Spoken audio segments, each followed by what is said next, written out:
بسم اللہ الرحمن الرحیم۔ دعائے استقبال ماہ رمضان سید الساجدین امام زین العابدین کے الفاظ میں ترجمہ۔ تمام تعریف اس اللہ کے لیے ہے جس نے اپنی حمد و سپاس کی طرف ہماری رہنمائی کی اور ہمیں حمد گزاروں میں سے قرار دیا تاکہ ہم اس کے احسانات پر شکر کرنے والوں میں محسوب ہوں اور ہمیں اس شکر کے بدلے میں نیکوکاروں کا اجر دے۔ اس اللہ تعالیٰ کے لیے حمد و ستائش ہے جس نے ہمیں اپنا دین عطا کیا اور اپنی ملت میں سے قرار دے کر امتیاز بخشا اور اپنے لطف و احسان کی راہوں پر چلایا تاکہ ہم اس کے فضل و کرم سے ان راستوں پر چل کر اس کی خوشنودی تک پہنچیں۔ ایسی حمد جسے وہ قبول فرمائے اور جس کی وجہ سے ہم سے وہ راضی ہو جائے۔ تمام تعریف اس اللہ کے لیے ہے جس نے اپنے لطف و احسان کے راستوں میں سے ایک راستہ اپنے مہینے کو قرار دیا، یعنی رمضان کا مہینہ، صیام کا مہینہ، اسلام کا مہینہ، پاکیزگی کا مہینہ،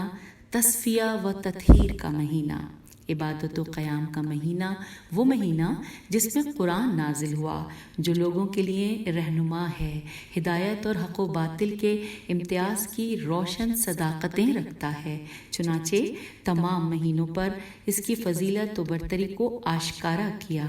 ان فراواں عزتوں اور نمایاں فضیلتوں کی وجہ سے جو اس کے لیے قرار دیں اور اس کی عظمت کے اظہار کے لیے جو چیزیں دوسرے مہینوں میں جائز کی تھیں ان میں حرام کر دیں اور اس کے احترام کے پیش نظر کھانے پینے کی چیزوں سے منع کر دیا اور ایک واضح زمانہ اس کے لیے معین کر دیا۔ خدائے بزرگ و برتر یہ اجازت نہیں دیتا کہ اسے اس کے معینہ وقت سے آگے بڑھا دیا جائے اور نہ یہ قبول کرتا ہے کہ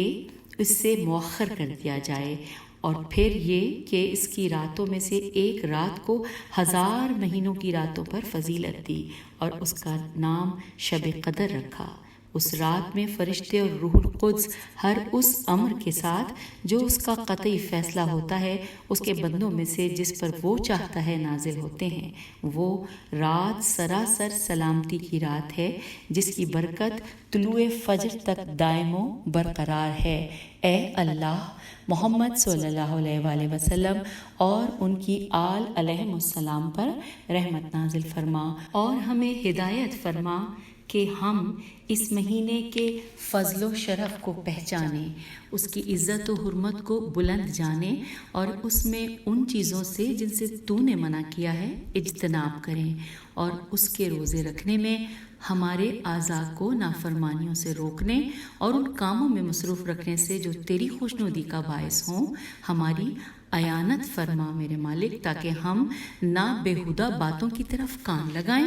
نہ فضول چیزوں کی طرف بے محابہ نگاہیں اٹھائیں، نہ حرام کی طرف ہاتھ بڑھائیں، نہ امر ممنوع کی طرف پیش قدمی کریں، نہ تیری حلال کی ہوئی چیزوں کے علاوہ کسی چیز کو ہمارے شکم قبول کریں، اور نہ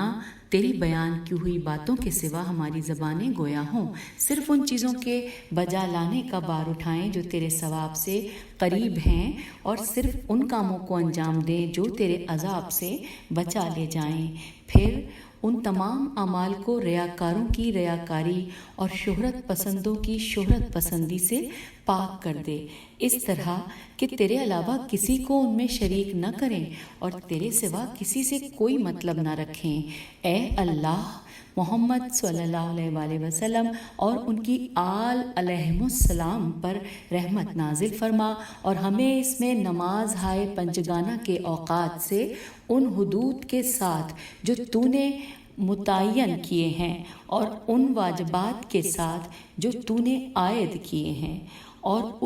ان آداب کے ساتھ جو تو نے قرار دیے ہیں اور ان لمحات کے ساتھ جو تو نے مقرر کیے ہیں آگاہ فرما، اور ہمیں ان نمازوں میں ان لوگوں کے مرتبے پر فائز کر جو ان نمازوں کے درجات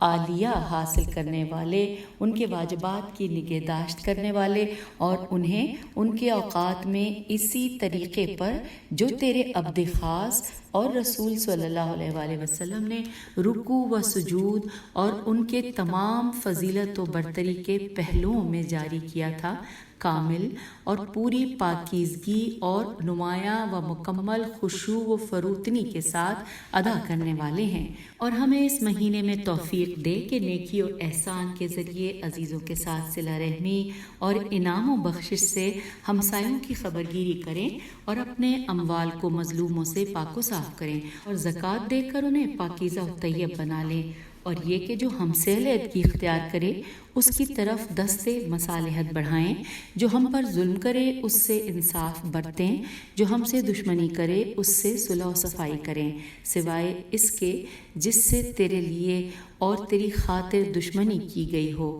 کیونکہ وہ ایسا دشمن ہے جسے ہم دوست نہیں رکھ سکتے، اور ایسے گروہ کا فرد ہے کہ جس سے ہم صاف نہیں ہو سکتے، اور ہمیں اس مہینے میں ایسے پاک و پاکیزہ اعمال کے وسیلے سے تقرب حاصل کرنے کی توفیق دے جن کے ذریعے تو ہمیں گناہوں سے پاک کر دے اور ازسر نو برائیوں کے ارتکاب سے بچا لے جائے، یہاں تک کہ فرشتے تیری بارگاہ میں جو اعمال نامے پیش کریں وہ ہماری ہر قسم کی اطاعتوں اور ہر نوع کی عبادت کے مقابلے میں سبک ہوں۔ اے اللہ، میں تجھ سے اس مہینے کے حق و حرمت اور نیز ان لوگوں کا واسطہ دے کر سوال کرتا ہوں جنہوں نے اس مہینے میں شروع سے لے کر اس کے ختم ہونے تک تیری عبادت کی ہو، وہ مقرب بارگاہ فرشتہ ہو یا نبی مرسل یا کوئی مرد صالح و برگزیدہ، کہ تو محمد صلی اللہ علیہ وآلہ وسلم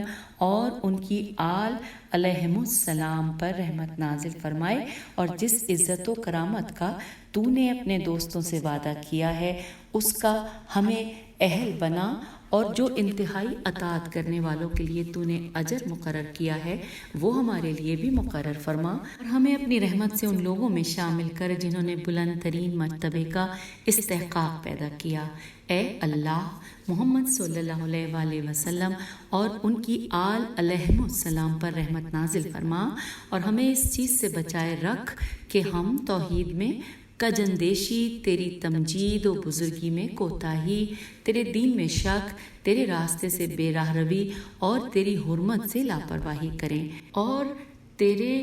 دشمن شیطان مردود سے فریب خوردگی کا شکار ہوں۔ اے اللہ، محمد صلی اللہ علیہ وآلہ وسلم اور ان کی آل علیہ السلام پر رحمت نازل فرما، اور جب کہ اس مہینے کی راتوں میں ہر رات میں تیرے کچھ ایسے بندے ہوتے ہیں جنہیں تیرا عفو و کرم آزاد کرتا ہے یا تیری بخشش و درگزر انہیں بخش دیتی ہے، تو ہمیں بھی انہی بندوں میں شامل کر لے، انہی میں داخل کر، اور اس مہینے کے بہترین اہل و اصحاب میں قرار دے مالک۔ اے اللہ، محمد صلی اللہ علیہ وآلہ وسلم اور ان کی آل علیہم السلام پر رحمت نازل فرما، اور اس چاند کے گھٹنے کے ساتھ ہمارے گناہوں کو بھی محو کر دے، اور جب اس کے دن ختم ہونے پر آئیں تو ہمارے گناہوں کا وبال ہم سے دور کر دے، تاکہ یہ مہینہ اس طرح تمام ہو کہ تو ہمیں خطاؤں سے پاک اور گناہوں سے بری کر چکا ہو۔ اے اللہ، محمد صلی اللہ علیہ وآلہ وسلم اور ان کی آل علیہم السلام پر رحمت نازل فرما، اور اس مہینے میں اگر ہم حق سے منہ موڑیں تو ہمیں سیدھے راستے پر لگا دے، اور کجروی اختیار کریں تو ہماری اصلاح و درستگی فرما، اور اگر تیرا دشمن شیطان ہمارے گرد احاطہ کرے تو اس کے پنجے سے ہمیں چھڑا لینا پروردگار۔ بار الہ، اس مہینے کا دامن ہماری عبادتوں سے جو تیرے لیے بجا لائی گئی ہوں بھر دے، اور اس کے لمحات کو ہماری اطاعتوں سے سجا دے، اور اس کے دنوں میں روزے رکھنے اور اس کی راتوں میں نمازیں پڑھنے، تیرے حضور گڑ گڑانے، تیرے سامنے عجز و الحاق کرنے، اور تیرے روبرو ذلت و خواری کا مظاہرہ کرنے، ان سب میں ہماری مدد فرمانا مالک، تاکہ اس کے دن ہمارے خلاف غفلت کی اور اس کی راتیں کوتاہی و تقصیر کی گواہی نہ دیں۔ اے اللہ،